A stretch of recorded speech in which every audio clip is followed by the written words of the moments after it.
Assalamualaikum warahmatullahi wabarakatuh. Terima kasih kepada teman-teman yang sudah menonton video ini. Tapi sebelum lanjut, izinkan saya untuk memperkenalkan diri terlebih dahulu.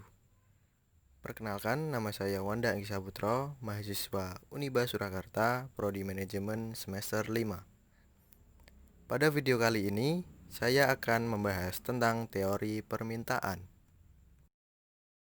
Yang pertama adalah pendahuluan mengenai teori permintaan.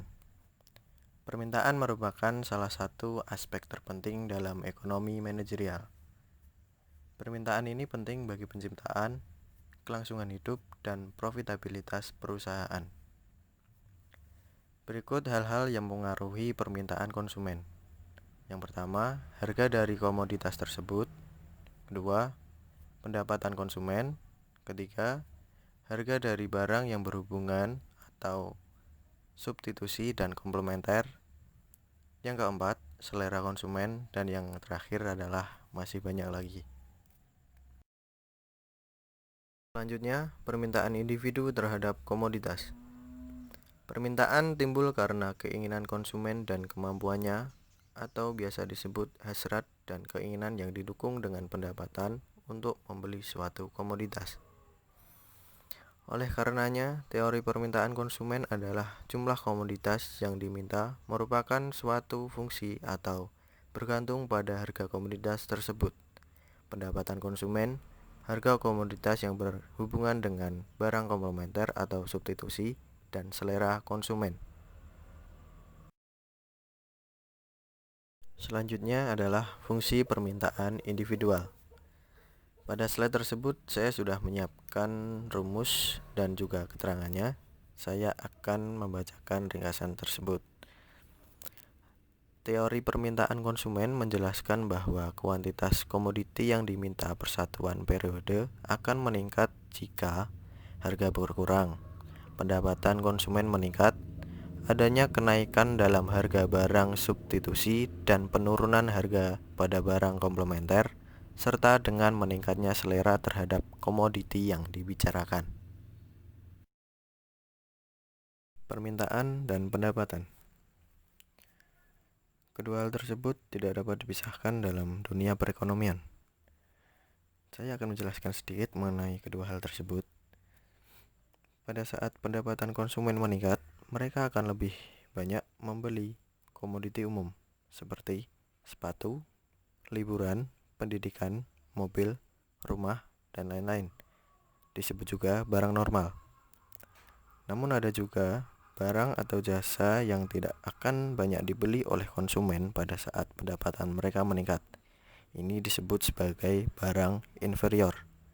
Contohnya nasi kuning, gorengan, telur rebus, tahu tempe, dan lain-lain. Berikutnya adalah kurva permintaan individual. Di situ sudah saya sediakan gambar mengenai kurva permintaan. Saya akan sedikit menjelaskan mengenai kurva tersebut. P adalah harga dan Q adalah barang yang diminta atau kuantitas. Hubungan Q dan P adalah hubungan terbalik.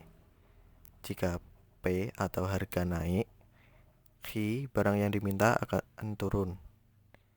Jika P atau harga turun, maka Q atau barang yang diminta akan naik.